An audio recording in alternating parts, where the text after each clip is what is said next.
ꯃꯔꯨꯞꯇꯗ ꯂꯦꯞꯄꯤꯔꯒ ꯎꯄꯥꯏ ꯄꯨꯝꯅꯃꯛꯄꯨ ꯏꯀꯥꯏ ꯈꯨꯝꯅꯕ ꯎꯠꯆꯔꯤ ꯉꯁꯤ ꯑꯩꯈꯣꯏ ꯃꯌꯥꯝ ꯄꯨꯜꯂꯤꯕꯁꯤ ꯇꯥꯡ 10ꯗ ꯂꯦꯡꯕꯤꯔꯛꯀꯗꯧꯔꯤꯕ ꯑꯩꯈꯣꯏ ꯔꯥꯍꯨꯜ ꯒꯥꯟꯙꯤꯅ ꯑꯩꯈꯣꯏꯒꯤ ꯏꯔꯝꯗꯝꯁꯤꯗ ꯂꯦꯡꯕꯤꯔꯛꯄ ꯑꯁꯤꯗ ꯑꯩꯈꯣꯏ ꯃꯇꯧ ꯀꯔꯝꯅ ꯃꯄꯨꯡ ꯐꯥꯅ ꯃꯍꯥꯛꯄꯨ ꯍꯔꯥꯎ ꯇꯌꯥꯝꯅ ꯑꯣꯛꯄꯒ ꯂꯣꯏꯅꯅ ꯑꯩꯈꯣꯏꯒꯤ ꯂꯝꯗꯝ ꯑꯁꯤꯗꯁꯨ ꯑꯩꯈꯣꯏꯒꯤ ꯀꯣꯡꯒ꯭ꯔꯦꯁ ꯄꯥꯔꯇꯤꯁꯤꯕꯨ ꯀꯌꯥꯒꯤ ꯃꯇꯤꯛ ꯈꯨꯠ ꯀꯟꯅ ꯀꯌꯥꯒꯤ ꯃꯇꯤꯛ ꯃꯍꯥꯛꯀꯤꯗꯃꯛꯇ ꯂꯩꯕꯒꯦ ꯍꯥꯏꯕꯗꯣ ꯑꯩꯈꯣꯏ ꯃꯌꯥꯝ ꯄꯨꯟꯅ ꯑꯃꯨꯛꯇꯪꯗꯤ ꯁꯛꯁꯦ ꯎꯠꯃꯤꯟꯅꯁꯤ ꯑꯩꯈꯣꯏ ꯃꯌꯥꯝꯒꯤ ꯑꯄꯨꯟꯕ ꯊꯧꯅꯥ ꯑꯩꯈꯣꯏꯒꯤ ꯃꯤꯌꯥꯝ ꯄꯨꯝꯅꯃꯛ ꯎꯠꯂꯒ ꯃꯍꯥꯛꯀꯤꯗꯃꯛꯇ ꯀꯌꯥ ꯑꯩꯈꯣꯏ ꯏꯔꯝꯗꯝꯁꯤꯗꯁꯨ ꯀꯣꯡꯒ꯭ꯔꯦꯁ ꯄꯥꯔꯇꯤꯁꯦ ꯑꯗꯨꯛꯀꯤ ꯃꯇꯤꯛ ꯂꯤꯡꯅ ꯂꯩꯔꯤ ꯑꯩꯈꯣꯏ ꯁꯣꯊꯕ ꯂꯩꯇꯦ ꯅꯤꯡꯍꯟꯅꯕ ꯂꯩꯇꯦ ꯃꯥꯏ ꯄꯥꯛꯍꯧꯗ꯭ꯔꯕꯁꯨ ꯁꯔꯀꯥꯔ ꯄꯥꯏꯕ ꯉꯝꯍꯧꯗ꯭ꯔꯕꯁꯨ ꯑꯩꯈꯣꯏ ꯅꯤꯡꯍꯟꯅꯕ ꯂꯩꯇꯦ ꯍꯥꯏꯕ ꯑꯗꯣ ꯑꯩꯈꯣꯏ ꯄꯨꯟꯅ ꯑꯃꯨꯛꯇꯪ ꯎꯠꯃꯤꯟꯅꯁꯤ ꯇꯧꯕꯇꯕꯨ ꯍꯥꯏꯔꯤꯕꯁꯤꯗ ꯑꯩꯈꯣꯏꯒꯤ ꯉꯁꯤ ꯅꯨꯄꯤ ꯑꯩꯈꯣꯏ ꯂꯥꯛꯄꯤꯔꯤꯕ ꯑꯩꯈꯣꯏ ꯅꯨꯄꯤꯁꯤꯡꯁꯤ ꯃꯥꯒꯤ ꯄꯣꯂꯤꯡꯒꯤ ꯌꯨꯅꯤꯠꯀꯤ ꯃꯔꯨꯑꯣꯏꯕ ꯊꯧꯗꯥꯡ ꯂꯧꯕ ꯉꯝꯕ ꯑꯗꯨꯒꯨꯝꯕ ꯃꯔꯨꯑꯣꯏꯕ ꯅꯨꯄꯤ ꯉꯥꯛꯇꯅꯤ ꯑꯗꯨꯅ ꯃꯇꯧ ꯀꯔꯝꯅ ꯑꯩꯈꯣꯏꯅ ꯍꯥꯏꯔꯤꯕ ꯅꯨꯃꯤꯠ ꯑꯁꯤꯗ ꯃꯄꯨꯡ ꯐꯥꯍꯟꯒꯗꯒꯦ ꯍꯥꯏꯕꯗꯤ ꯑꯩꯈꯣꯏꯅ ꯃꯥꯡꯖꯧꯅꯅ ꯍꯥꯏꯕꯗꯤ ꯑꯩꯈꯣꯏ ꯅꯨꯄꯤꯁꯤꯡꯁꯤ ꯑꯁ ꯃꯥ ꯂꯣꯏꯗꯣꯏꯅꯦ ꯃꯥ ꯉꯥꯏꯒꯤꯁꯤꯅꯦ ꯑꯗꯨ ꯇꯧꯁꯤꯅꯦ ꯍꯥꯏꯅꯔꯤꯉꯩ ꯃꯇꯝꯗ ꯍꯥꯏꯔꯤꯕ ꯄꯣꯠꯁꯛ ꯑꯁꯤꯗꯤ ꯑꯩꯈꯣꯏꯒꯤ ꯑꯀꯛꯅꯕ ꯃꯇꯝ ꯑꯣꯏꯕꯅꯤꯅ ꯑꯩꯈꯣꯏ ꯈꯤꯇꯪ ꯃꯇꯝꯁꯤ ꯑꯩꯈꯣꯏ ꯃꯔꯨꯑꯣꯏꯕ ꯅꯨꯄꯤ ꯍꯥꯏꯕ ꯇꯥꯔꯦ ꯈꯔꯅ ꯃꯥꯡꯖꯤꯟ ꯊꯥꯅ ꯊꯣꯛꯑꯒ ꯂꯣꯏꯗ꯭ꯔꯤꯕ ꯊꯣꯛꯂꯣ ꯈꯣꯠꯂꯣ ꯀꯃꯥꯏꯅ ꯇꯧꯁꯤꯒꯦ ꯊꯣꯛꯂꯣꯅꯦ ꯃꯥꯁꯤ ꯀꯧꯊꯣꯛꯑꯣ ꯃꯥ ꯀꯧꯊꯣꯛꯑꯣ ꯍꯥꯏꯔ ꯃꯥꯡꯖꯪꯅꯅ ꯑꯩꯈꯣꯏꯅ ꯊꯣꯛꯑꯒ ꯑꯋꯥꯠ ꯑꯄꯥꯁꯤꯡ ꯑꯗꯨ ꯆꯤꯊ ꯅꯥꯟꯊꯗꯨ ꯌꯦꯡꯃꯤꯟꯅꯔꯦ ꯍꯥꯏꯔꯒ ꯑꯩꯈꯣই ꯃꯄꯨꯡ ꯐꯥꯅꯕ ꯍꯣꯠꯅꯃꯤꯟꯅꯁꯤ ꯁꯤꯒꯤ ꯃꯇꯥꯡꯗ ꯑꯩꯅ ꯑꯃꯨꯛ ꯍꯥꯏꯖꯅꯤꯡꯕꯅ ꯑꯩꯈꯣꯏꯒꯤ ꯌꯨꯅꯤꯠꯀꯤ ꯏꯕꯨꯡ ꯏꯄꯥꯁꯤꯡ ꯄꯣꯂꯤꯡꯒꯤ ꯏꯆꯥꯁꯤꯡꯅ ꯑꯩꯈꯣꯏ ꯅꯨꯄꯤ ꯑꯉꯥꯡꯁꯤꯡꯒꯤ ꯆꯠꯂꯝꯗꯥꯏꯗꯗꯤ ꯑꯩꯈꯣꯏ ꯒꯥꯔꯤꯁꯤ ꯐꯠ ꯐꯠ ꯀꯥꯔꯒ ꯄꯪꯆ ꯆꯠꯅꯕꯤꯅꯤ ꯍꯜꯂꯛꯄ ꯃꯇꯝꯗꯗꯤ ꯑꯩꯈꯣꯏ ꯉꯁꯥꯏ ꯇꯣꯡꯉꯛꯄ ꯒꯥꯔꯤꯗꯨ ꯀꯗꯥꯏ ꯂꯩꯔꯦ ꯑꯩꯈꯣꯏ ꯀꯔꯝꯕ ꯒꯥꯔꯤꯗ ꯇꯣꯡꯗꯣꯏꯅꯣ ꯀꯃꯥꯏꯅ ꯇꯧꯗꯣꯏꯅꯣ ꯍꯥꯏꯗꯅ ꯑꯩꯈꯣꯏꯒꯤ ꯀꯉꯥꯎꯅꯕ ꯑꯃ ꯍꯦꯛ ꯍꯦꯛ ꯌꯥꯎꯋꯦ ꯃꯁꯤ ꯌꯥꯎꯗꯅꯕ ꯑꯩꯈꯣꯏꯒꯤ ꯂꯩꯀꯥꯏ ꯂꯩꯀꯥꯏꯒꯤ ꯌꯨꯅꯤꯠꯀꯤ ꯊꯧ ꯄꯨꯕꯁꯤꯡꯅ ꯄꯣꯂꯤꯡꯒꯤ ꯊꯧ ꯄꯨꯕꯤꯔꯤꯕꯁꯤꯡꯅ ꯃꯍꯥꯛꯅ ꯇꯣꯡꯉꯛꯄ ꯒꯥꯔꯤꯁꯤꯅ ꯅꯝꯕꯔꯁꯤꯗꯅꯤ 33/22ꯗꯅꯤ ꯃꯥꯅ ꯑꯗꯨꯗꯅꯤ ꯍꯥꯏꯕꯁꯤ ꯒꯥꯔꯤꯁꯤꯗ ꯅꯝꯕꯔꯁꯤ ꯐꯖꯅ ꯊꯥꯕꯤꯔꯦ ꯍꯥꯏꯔꯒ ꯈꯤꯇꯪ ꯒꯥꯏꯗ ꯇꯧꯕꯤꯅꯕ ꯍꯥꯏꯕ ꯋꯥꯐꯝꯁꯤꯁꯨ ꯃꯌꯥꯝꯒꯤ ꯃꯐꯝꯗ ꯊꯝꯖꯅꯤꯡꯉꯤ ꯑꯗꯨ ꯅꯠꯇ꯭ꯔꯒꯗꯤ ꯑꯩꯈꯣꯏ ꯅꯨꯄꯤꯁꯤꯡꯁꯦ ꯍꯜꯂꯝꯗꯥꯏꯗ ꯌꯥꯝꯅ ꯉꯥꯎꯁꯟꯅꯕ ꯑꯃ ꯇꯧꯋꯦ ꯍꯥꯏꯕ ꯑꯩꯈꯣꯏꯒꯤ ꯒꯥꯔꯤꯁꯤꯗꯤ ꯑꯃꯈꯛꯇ ꯅꯠꯇꯦ 2 wheeler kaya ꯌꯥꯎꯔꯛꯀꯅꯤ 4 wheeler kaya ꯌꯥꯎꯔꯛꯀꯅꯤ ꯑꯗꯒꯤ ꯑꯩꯈꯣꯏꯒꯤ ꯔꯤꯖꯥꯔꯚ ꯇꯧꯕ ꯒꯥꯔꯤ ꯀꯌꯥ ꯑꯃ ꯌꯥꯎꯔꯛꯀꯅꯤ ꯑꯗꯨꯅ ꯈꯥꯝꯕꯗꯤ ꯑꯩꯈꯣꯏ ꯁꯤ ꯃꯐꯝꯁꯤꯗ ꯈꯥꯝꯃꯦ ꯍꯥꯏꯕ ꯈꯪꯉꯒꯁꯨ ꯇꯣꯡꯉꯝꯗꯥꯏꯗ ꯌꯥꯝꯅ ꯑꯩꯈꯣꯏꯒꯤ ꯀꯉꯥꯎꯅꯕ ꯑꯃ ꯑꯗꯨꯒꯨꯝꯕ ꯑꯃ ꯇꯧꯋꯦ ꯍꯥꯏꯔꯤꯕ ꯄꯣꯠꯁꯤ ꯇꯧꯗꯅꯕ ꯑꯩꯈꯣꯏꯒꯤ ꯏꯕꯨꯡ ꯏꯄ꯭ꯋꯥꯁꯤꯡ ꯏꯆꯥꯁꯤꯡꯅ ꯈꯤꯇꯪ ꯃꯤꯠꯌꯦꯡ ꯃꯗꯣꯝꯗꯁꯨ ꯍꯦꯟꯅ ꯃꯤꯠꯌꯦꯡ ꯆꯪꯁꯤꯜꯍꯟꯅꯤꯡꯉꯤ ꯍꯥꯏꯕ ꯋꯥꯐꯝꯁꯦ ꯊꯝꯖꯔꯒ ꯑꯩ ꯃꯇꯥꯡ ꯄꯤꯖꯅꯤꯡꯉꯤ ꯄꯨꯛꯅꯤꯡ ꯅꯨꯡꯁꯤꯕ ꯅꯨꯡꯉꯥꯏꯇꯗꯅ ꯆꯍꯤ ꯀꯌꯥ ꯑꯃ ꯅꯨꯡꯉꯥꯏꯗꯅ ꯂꯩꯔꯝꯃꯒ ꯍꯔꯥꯎ ꯅꯨꯡꯉꯥꯏꯕꯒꯤ ꯄꯥꯟꯗꯝ ꯑꯗꯨ ꯂꯩꯔꯝꯂꯒ ꯍꯟꯗꯛꯀꯤ ꯆꯍꯤꯁꯤꯗꯩꯗ ꯑꯩꯈꯣꯏꯅ ꯏꯕꯨꯡꯉꯣꯅ ꯃꯥꯏꯊꯤꯍꯧꯕꯁꯤꯗ ꯑꯩꯈꯣꯏ ꯑꯗꯨꯛꯀꯤꯃꯇꯤꯛ ꯊꯃꯣꯏ ꯀꯥꯏꯈꯤ ꯍꯧꯖꯤꯛꯁꯨ ꯊꯃꯣꯏꯁꯤ ꯀꯥꯏꯔꯤꯕꯅꯤ ꯊꯃꯣꯏ ꯀꯥꯏꯅ ꯂꯩꯔꯤꯕꯁꯤꯒꯤ ꯃꯔꯛꯁꯤꯗ ꯑꯩꯈꯣꯏꯅ ꯑꯃꯨꯛꯇꯪ ꯊꯃꯣꯏ ꯀꯥꯏꯕꯁꯦ ꯐꯗꯨꯅ ꯑꯃꯨꯛꯇꯪꯒ ꯑꯩꯈꯣꯏꯒꯤ ꯅꯨꯡꯉꯥꯏꯕꯗꯣ ꯂꯥꯡꯕꯒꯤꯗꯃꯛꯇ ꯍꯟꯗꯛꯀꯤ ꯇꯥꯡ 10ꯒꯤ ꯀꯦꯝꯄꯦꯟꯁꯤꯗ ꯔꯥꯍꯨꯜ ꯒꯥꯟꯙꯤꯒꯤ ꯑꯣꯛꯄꯒꯤ ꯀꯦꯝꯄꯦꯟ ꯑꯁꯤꯗ ꯑꯩꯈꯣꯏ ꯃꯌꯥꯝ ꯋꯥꯠꯀꯤ ꯏꯃꯥ ꯏꯕꯦꯟꯁꯤꯡꯅ ꯉꯥꯏꯅꯕ ꯍꯧꯅꯕ ꯇꯧꯗꯅ ꯉꯁꯥꯏꯒꯤ ꯏꯆꯦ ꯇꯝꯄꯥꯛꯅ ꯍꯥꯏꯕꯤꯈꯤ ꯑꯗꯨꯃꯥꯏꯅ ꯏꯁꯥꯒꯤ ꯏꯊꯧ ꯑꯃꯅꯤ ꯇꯧꯗꯕ ꯌꯥꯗ꯭ꯔꯕꯅꯤ ꯃꯁꯤ ꯑꯩꯈꯣꯏꯒꯤ ꯁꯣꯏꯐꯗ꯭ꯔꯕ ꯏꯊꯧꯅꯤ ꯈꯟꯕꯤꯗꯨꯅ ꯉꯟꯇꯥꯅ ꯏꯁꯥꯅ ꯊꯣꯛꯄꯤꯔꯒ ꯃꯤꯐꯝ ꯑꯁꯤ ꯇꯁꯦꯡꯅ ꯑꯩꯈꯣꯏꯅ ꯈꯟꯖꯔꯝꯕꯅ ꯑꯩꯈꯣꯏ ꯅꯨꯄꯤ ꯈꯛꯇꯒꯤ ꯑꯣꯏꯕ ꯃꯤꯐꯝ ꯑꯃ ꯑꯩꯈꯣই ꯄꯥꯡꯊꯣꯛꯅ ꯇꯧꯖꯈꯤꯕꯅꯤ ꯑꯗꯨꯕꯨ ꯑꯩꯈꯣꯏꯒꯤ ꯀꯣꯡꯒ꯭ꯔꯦꯁ ꯄꯥꯔꯇꯤꯒꯤ ꯍꯥꯟꯅ ꯂꯩꯕꯤꯔꯤꯕ ꯋꯥꯔꯀꯔꯁꯤꯡ ꯑꯍꯜ ꯂꯃꯟ ꯑꯗꯨꯒ ꯏꯆꯦ ꯏꯆꯟꯁꯤꯡꯅ ꯑꯁꯨꯛꯀꯤ ꯃꯇꯤꯛ ꯊꯋꯥꯏ ꯌꯥꯎꯕꯤꯕ ꯅꯨꯄꯤꯒꯤ ꯃꯤꯇꯤꯡꯗ ꯅꯤꯄꯥꯁꯨ ꯑꯣꯏꯕ ꯑꯁꯨꯛꯀꯤ ꯃꯇꯤꯛ ꯌꯥꯝꯅ ꯂꯥꯛꯄꯤꯕ ꯃꯁꯤ ꯏꯟꯇꯔꯦꯁ ꯂꯧꯕꯤꯕꯁꯤꯒꯤꯗꯃꯛꯇꯗ ꯑꯍꯥꯟꯕꯗ ꯑꯩꯅ ꯃꯌꯥꯝꯕꯨ ꯈꯨꯔꯨꯝꯖꯔꯤ ꯂꯣꯏꯅꯅ ꯉꯁꯤꯒꯤ ꯃꯤꯐꯝ ꯑꯁꯤꯒꯤ ꯄ꯭ꯔꯦꯁꯤꯗꯦꯟ ꯃꯦꯝꯕꯔ ꯑꯣꯏꯅ ꯂꯦꯞꯆꯤꯟꯕꯤꯕ ꯈꯨꯗꯤꯡꯃꯛꯄꯨꯁꯨ ꯑꯩꯍꯥꯛꯅ ꯏꯄꯥꯎ ꯂꯧꯖꯔꯤ ꯑꯩꯅ ꯁꯖꯦꯁꯟ ꯇꯧꯖꯅꯤꯡꯕ ꯑꯃꯈꯛꯇꯪ ꯑꯩꯅ ꯂꯩꯖꯕ ꯍꯥꯏꯔꯒꯗꯤ ꯉꯁꯥꯏ ꯃꯃꯥꯡꯗꯁꯨ ꯍꯥꯏꯕꯤꯈ꯭ꯔꯦ ꯑꯩꯈꯣꯏꯒꯤ ꯏꯕꯦꯝꯃꯅ ꯑꯩꯈꯣꯏ ꯃꯥꯏꯊꯤꯗ ꯂꯩꯕ ꯑꯁꯤ ꯅꯨꯡꯉꯥꯏꯇꯦ ꯌꯥꯝꯅ ꯀꯞꯅꯤꯡꯉꯤ ꯍꯥꯏꯕ ꯋꯥꯐꯝꯁꯤ ꯇꯁꯦꯡꯅ ꯃꯁꯤ ꯏꯁꯥꯒꯤ ꯊꯃꯣꯏꯗ ꯑꯣꯏꯅ ꯃꯁꯤ ꯄꯥꯟꯕꯤꯔꯝꯒꯅꯤ ꯑꯗꯨꯒ ꯄꯥꯟꯕꯤꯕꯁꯨ ꯑꯣꯏꯔꯣꯏ ꯍꯥꯏꯕꯁꯤꯅꯤ ꯑꯩꯅ ꯊꯝꯖꯔꯤꯁꯤ ꯃꯗꯨ ꯈꯟꯕꯤꯔꯒ ꯃꯗꯨꯒꯤ ꯋꯥꯈꯜꯗꯨ ꯈꯟꯊꯕꯤꯔꯒ ꯑꯩꯈꯣꯏ ꯀꯔꯝꯍꯥꯏꯅ ꯑꯩꯈꯣꯏ ꯃꯥꯏ ꯄꯥꯛꯀꯅꯤ ꯍꯥꯏꯕꯒꯤ ꯂꯝꯕꯤꯗꯨ ꯄꯨꯊꯣꯛꯃꯤꯟꯅꯕꯒꯤ ꯑꯩꯈꯣꯏꯒꯤ ꯇꯥꯟꯖꯥꯗꯨ ꯑꯩꯈꯣꯏ ꯂꯧꯃꯤꯟꯅꯁꯤ ꯏꯆꯦꯜ ꯁꯦꯡꯅ ꯑꯩꯈꯣꯏ ꯉꯁꯥꯏ ꯃꯃꯥꯡꯗꯁꯨ ꯍꯥꯏꯕꯤꯔꯦ थबक सिंबगी अमगे है मैम हाईली है को मधु पूरा मको लोने नमिसे में लोने नाथे में थंबिरा वसने ना हजे निगिसना एकोई गमछा तमें लंबी दौतदा एकोई लंबी आहार मुझे भोंठा लोसे थांगो को दरकार नहीं है खोजे थांगो का लमसा मुझे पे होई है अमर खोजे थांगो को होने बता एकोई लिंगे मरना एकोई पुण्य होने बिना वारसी तलाई थांगो को होई है एप्रिल की ताम पुंदा एकोई कांग्रेस पार्टी को भारत पुंबे के उन्हें जिंगे श्री राहुल गांधी ना अंदर पांचों के दौरे पर तारा प्रेस सुबह पार्लियामेंट की लोकसभा की इलेक्शन सिगा मई लेने ना मणिपुर लापी के दौरी सिगुम्बा मिफुम से सरुग यावनबा हेरो केंद्र के मनुंदा हेरो महत्व की होगा माइबेल सिंह चलिचे सिंगी होगा मीटिंग सिंगी तार इलेक्शन दिरीबा आइपुनमक मांग इलेक्शन दिरीबा पुनमक कोई लेडीबा यूनिट की थोपुबा पुनमक को आहार मुक्तदहानि को मंदर करमजरी नहा की वफम अमनी थमजरिंग मांगोइना वफम अमखर थमजरिंग बसे नसमसे फिल्म दारे के ट्रेलर कापगुमनी मसा अमखे ट्रेलर कापताई ट्रेलर तो पनते अई ओइ द थंबी से तममदा लिखतियो एकोई लेगिरबाई फुगियामा मरान थे कुमार मयाम डीआईसी कुमार निखनबी बस कई नाउ से राजनीति दा एक्टिव पॉलिटिक्स से याव है बस सुया याद भाई चाहिए मरी मंगा सुरे हंदक तमा सु तामोसु लाइव थी ले रे ऐसु तामो की तुंगी लगा एक्टिव पॉलिटिक्स से यावजरगे दुना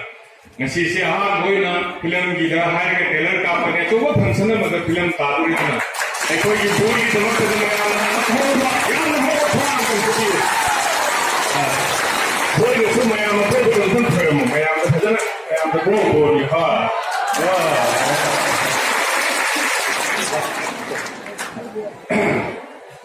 कोई दिया मनुआई जब दी कोई ले बा कोई की फिल्म खरा सथरे अंदर है तो मतलब कोई नुसीरी बा गया पार्टी दे होगी रखा तो ये पार्टी दा एक्टिव पॉलिटिक्स से याव दुन ले ना कोई चिलिनाव सिन अपान सिन तुम सिन भी तो तो मतलब मसोय नसे याम चाथोक छै कोई मरान फेम मंगलेन एलाइ से कोई बॉय सो हाबीबा महा की होइना कोई ना चोबा लाकदो इलेक्शन हैव दे कोई लोकसभा की मिफम सिलोरेगा अचोबा मिफम अमदसु हेरो के ने प्रजापन मुक्ता महा एक्टिव पॉलिटिक्स से लेरे है बस कोई हमने को सोने जगह अनि सुबदा खुदोना हाइजन नदी रेजे रेगा सिमकले की रेसे यामना यावसंगी चिन्ना मतम ऐगा साइमता कोई इने फंगी रंबा मामराम होगी हां लेगी तो नहीं फोबे चतनंगी हयेंगा सी थोई बनी तो फंक्शन यावबा लापीरने उबदई मिक्ता पीताई तो खमौदे मसागी युंदा इमु मनुंदा लेतबा यावरा फावा अखोई मिफम से यावदबा यादे ने फोकिरकदो याम नै तबन तोनसिनजै ऐसु चलुदोरिनि हजि अदुगो स्पाइना हंदकी तांगसिदा साइमांग थंबीगी बेसिंगा हाइबीगदोंगा अखोई मखादगी हौरगा जीरो दगी हौरगा चंचंद्रगदी अखोइना लाइन लेथोइनि देखोइ लाइन मांगे लाइन लेथोइनि कोइ लाइन मांगे तोना जिति अनोबो वाखलमा अनोबो मयोलमा अखोइ केंद्रीय प्रशासनदा लानी लाफुन सुथोय लाक्सु लानी कदि मणिपुरदा नतना भारत पुंबदा अवोन मसु लाक्तोरे अनि अवोन लाक्तोय से भारत पालिबा बीजेपी सरकार से अदुम कोइ चटकने लौरे मणिपुर पालिबा बीजेपी सरकार से चटकिदोरे लौरे खुद थे कोई आगे निमित थे कोई आगे सम हारगे कोई थानी मखाई पपात्रे तांतरा में थोड़े कोई बोल में तौरनी अप्रैल की तांतरा निपाद में तौरनी हाइदो पुनः मेगी तांग कुलुंगे हाइदो वनी मेगी तांग कुंतरे थागी मनुंगा भारत के अनोगो सरकार अनोगो प्राइम मिनिस्टर सिल्लनी मधुगी प्राइम मिनिस्टर ओइगिदो मिसकुनी एकोई तांग कुंदे कोई नाम ओक्टोरिसी मधुगो प्राइम मिनिस्टर ओइदो अदुना मसाई कोई तारा बोन हाइबीगिबा एगी तारंजन हाइबीगिबदो एकोई मांग थारन उहोसी खलोसी अदु हां एकोई सरकार एमएलए ओइगे मंत्री ओइगेदी थोने खलु देनी लासु फै लाक्सु फै कुछ तेखोई एकोई म्याम मसक ताकसे एगी मसक तापीबा कोई पार्टी की तापीबसे म्याम होनदीब नत्रदी तोमदगी पांगलुदी एमएलए मिनिस्टर हदु ओइगिद्रबनिना ꯃꯤꯌꯥꯝꯒꯤ ꯁꯄꯣꯔꯠꯅ ꯃꯌꯥꯝꯅ ꯊꯣꯛꯑꯒ ꯑꯩꯈꯣꯏꯒꯤ ꯂꯤꯗꯔꯅꯤ ꯑꯩꯈꯣꯏꯒꯤ ꯏꯆꯥꯅꯤ ꯏꯅꯥꯎꯅꯤ ꯁꯤ ꯑꯣꯀꯦꯟꯁꯦ ꯍꯥꯏꯕꯤꯕ ꯑꯃ ꯆꯪꯉꯤ ꯑꯗꯨꯅ ꯃꯗꯨꯒꯤꯗꯃꯛꯇ ꯑꯩꯈꯣꯏ ꯉꯁꯥꯏ ꯑꯍꯜ ꯂꯃꯟꯁꯤꯡ ꯍꯥꯏꯕꯤꯕ ꯃꯇꯨꯡꯏꯟꯅ ꯄ꯭ꯂꯦ ꯀꯥꯔꯗ ꯑꯃꯗ ꯑꯩꯈꯣꯏ ꯀꯥꯔꯗ ꯄꯥꯏꯔꯒ ꯑꯩꯒꯤ ꯐꯣꯇꯣꯁꯨ ꯍꯥꯞꯄꯤꯕ ꯔꯥꯍꯨꯜ ꯒꯥꯟꯙꯤꯒꯤ ꯐꯣꯇꯣꯁꯨ ꯍꯥꯞꯄꯤꯕ ꯑꯗꯨꯅ ꯍꯩꯔꯣꯛ ꯕ꯭ꯂꯣꯛ ꯀꯪꯒ꯭ꯔꯦꯁꯅ ꯁ꯭ꯔꯤ ꯔꯥꯍꯨꯜ ꯒꯥꯟꯙꯤꯕꯨ ꯇꯔꯥꯝꯅ ꯑꯣꯛꯆꯔꯤ ꯍꯥꯏꯕ ꯄ꯭ꯂꯦ ꯀꯥꯔꯗ ꯑꯃꯃꯝꯁꯨ ꯑꯩꯈꯣꯏꯅ ꯈꯨꯠꯇ ꯄꯥꯏꯔꯒ ꯅꯨꯃꯤꯠꯇꯨꯗ ꯆꯠꯅꯕ ꯊꯧꯔꯥꯡ ꯁꯦꯝꯖꯔꯤ ꯐꯤꯔꯥꯟ ꯄꯥꯏꯔꯒ ꯆꯠꯄꯁꯤꯗꯤ ꯋꯥꯡꯖꯤꯡꯒꯤ ꯃꯤꯗꯨꯁꯨ ꯐꯤꯔꯥꯟ ꯄꯥꯏꯔꯛꯀꯅꯤ ꯈꯥꯡꯉꯕꯣꯛꯀꯤ ꯃꯤꯁꯨ ꯐꯤꯔꯥꯟ ꯄꯥꯏꯅꯤ ꯊꯧꯕꯥꯜꯒꯤꯁꯨ ꯄꯥꯏꯔꯛꯀꯅꯤ ꯑꯩꯈꯣꯏꯒꯤꯅ ꯒꯥꯔꯤꯗ ꯐꯤꯔꯥꯟ ꯑꯅꯤ ꯊꯦꯠꯂꯒ ꯇꯣꯡꯕꯤꯔꯤꯕꯁꯤꯡꯅ ꯈꯨꯠꯇ ꯄ꯭ꯂꯦ ꯀꯥꯔꯗꯁꯦ ꯑꯩꯈꯣꯏ ꯍꯣꯔꯦꯟ ꯔꯦꯂꯤ ꯑꯣꯏꯅ ꯆꯪꯕ ꯃꯇꯝꯗꯨꯗ ꯒꯥꯔꯤꯗ ꯄꯨꯔ ꯆꯠꯂꯅꯤ ꯑꯗꯨꯒ ꯔꯦꯂꯤ ꯆꯪꯕ ꯃꯇꯝꯁꯤꯗ ꯑꯩꯈꯣꯏꯅ ꯄ꯭ꯂꯦ ꯀꯥꯔꯗ ꯑꯃ ꯄꯥꯏꯔꯒ ꯍꯣꯔꯦꯟ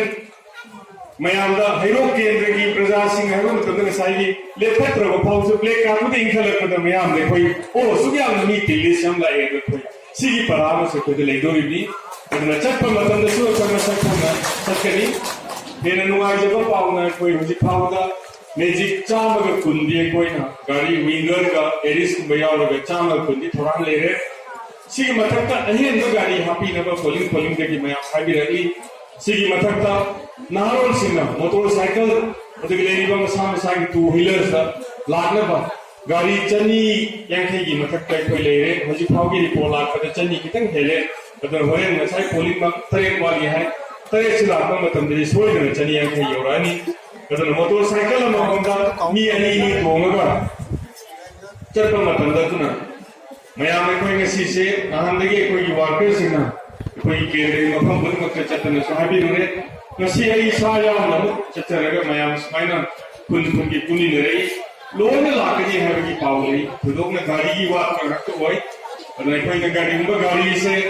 200-300 ꯄꯤꯕ ꯉꯝꯕ ꯐꯥꯎꯁꯦ ꯍꯩꯔꯣꯛ ꯀꯦꯟꯗ꯭ꯔꯒꯤ ꯄ꯭ꯔꯖꯥꯗꯤ ꯊꯣꯛꯄꯤꯒꯦ ꯍꯥꯏꯕꯒꯤ ꯊꯧꯔꯥꯡ ꯂꯩ ꯃꯁꯤ ꯌꯥꯝꯅ ꯑꯐꯕ ꯈꯨꯗꯝ ꯑꯃ ꯑꯩꯈꯣꯏꯕꯨ ꯃꯪꯒꯣꯜ ꯄꯤꯕꯤꯕ ꯑꯃꯅꯤ ꯃꯔꯝꯗꯤ ꯍꯟꯗꯛꯀꯤ ꯂꯥꯛꯀꯗꯧꯔꯤꯕ ꯏꯂꯦꯛꯁꯟꯁꯤꯗ ꯀꯣꯡꯒ꯭ꯔꯦꯁ ꯄꯥꯔꯇꯤꯒꯤ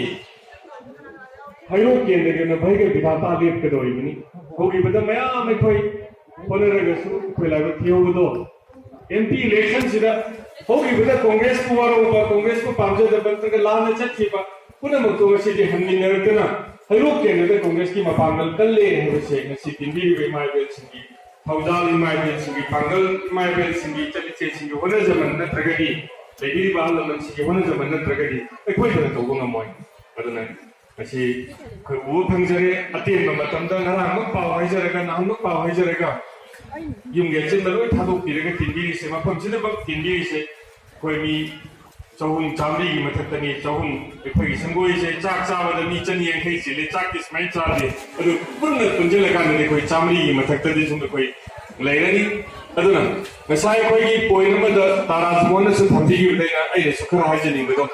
koi gi nupi chama chama ne koi sem gi bese awana tara su ma koi gi tanaba afaba gi su tanaba ba pandam da thambani tawgudor election se koi sai sale bedo bonate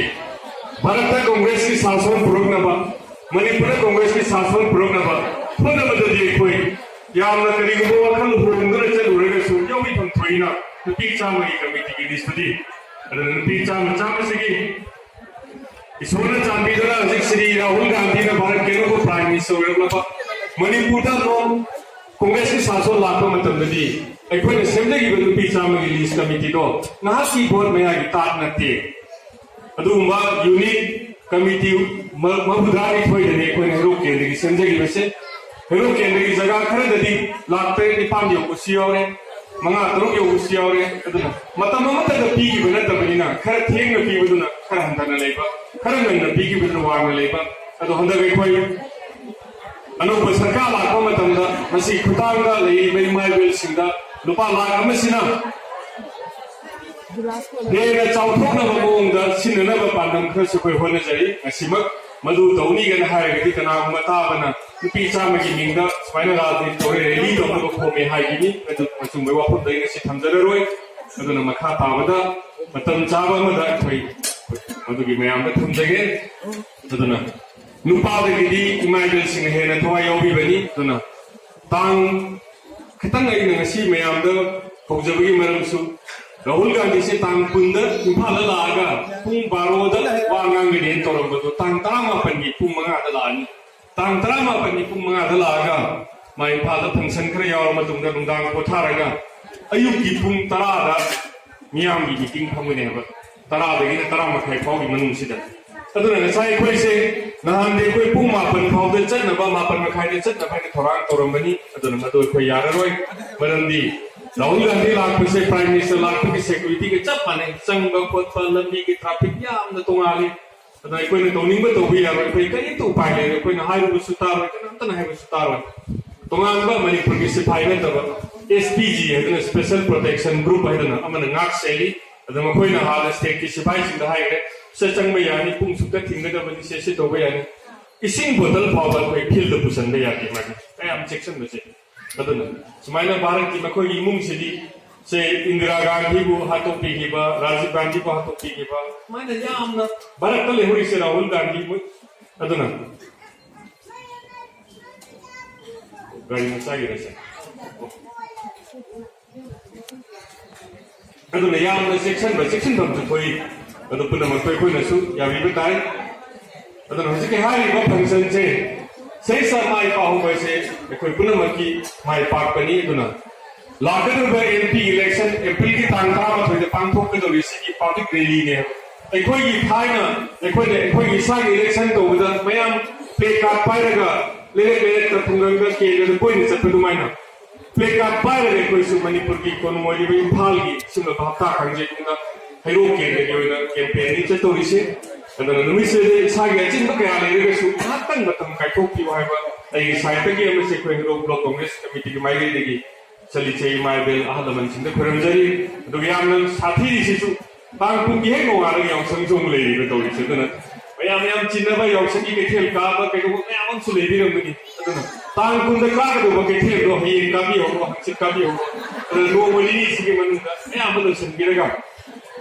अखोई लंबाक पुनगी पांडम थमीसीसु अखोई हेरो केंद्र लेबा कांग्रेस को नुसीबा केंद्र से प्रजा क्या लेगे से हेरो केंद्र लेबा अतोप कांग्रेस नतब पार्टी सिंग उचनब तंजाम लौनब अखोई सेम साबनी अदुना यामना मसी मनु मपान नायदन अखोई हाइजरबनी करिगिदमक्तरो सलुंथमी मीदुसु सोदे चंतना पित्रागी मीदुसु गारियन फावरगे चलदी बोबलाम ताबदो सोद लाक्तियोने तोरिसे हेरो केंद्र की मपांगल कांग्रेस की मपांगल से हान स्वथरमदो हजिति स्वथद्रे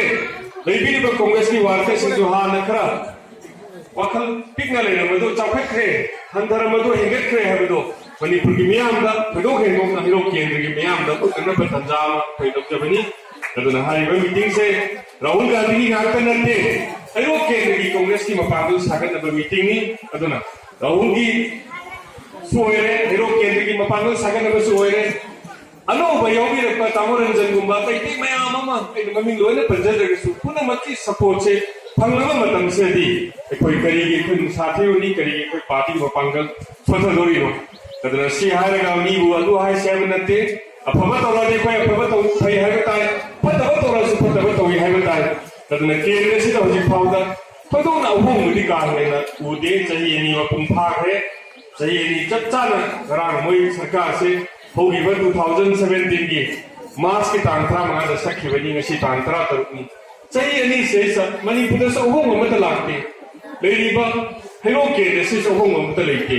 कोई अदुबा कोई नंगौरमोय था होंगी मतुंगदी हानगी सरकार आई लेजदरगसु अमुक लागा हान पाइखलम थबक सिंगो अमुक माइ होलगे तौनब थोरा लेगिनी कन एकोई मपांगल कदन दी बायबसे कोई की केंद्र के मियाम सपोर्ट तौबिरबा मियाम ने कोई तुंगदे लेपी रेगा इनखा पिनो मतंगदा आई मियाम की पाक माइ पाक थबक तौब नमजदोरिबनी अदन हजिक मसीगी मियाम की सपोर्ट से उजब मतंदा इमारबेल की सपोर्ट से उजब मतंदा साद थाजब म लेरे पांगलसु हेरे खलकपदो ओ सुगा दे कुबुन सिबे बे माइबेल मियाम दे चलिसे मियाम दे करी ये कोई वकल हंदोरी नोय वकल द थावी अदन पुलिस याम नुसी रफा प्रेसि थमजरगा तै थदोकना कोई आजनब लेजते मतम थिंजे लाबनिना मयाम साम फकिरगा साइ कोई की मांग थंबी की बसिन हाबिबदो गाड़ी से कोई म्यूजिक का कहीं का पुल लगा हेरो नहते की दा तिरेइबा गाड़ी मचा से हुजिक फाउगी लाई से चनी के ड्राइव पार ने कोई दिलिक ना किसा लई से रसलुम भंदगी लाके ने ते सु लाकनी अदुना सामने परेंग लेना स्टेगी कोई स्टेगी लमथारगा तपना चलेगा ममांगा मोटरसाइकिल तोमा योई चांगा गो बोय तारे चनी यांखैबु ओइरगदि गाड़ी मदमी नि तोमदि बिउ समासना किरान पारगा मान थारगा कांग्रेस पार्टी द वोट पीबियो कांग्रेस की कैंपेन मणिपुर कांग्रेस सरकार लाओ चिउलबा धर्म द चंगि खाई नायबा जाति मसेन अमग अमग खननब तब पार्टी थादो स्लोगान ने कोइ सेमखिनि कोइना दुगी म्यामगी खुदोंग चानबा दुगा तैतै म्याम कोइना सेमजरकनि अदुना हयें लापिगो मतमदा ngасai ege thamjaba pung nipan haibado nipan phawdadi yobina bahona biro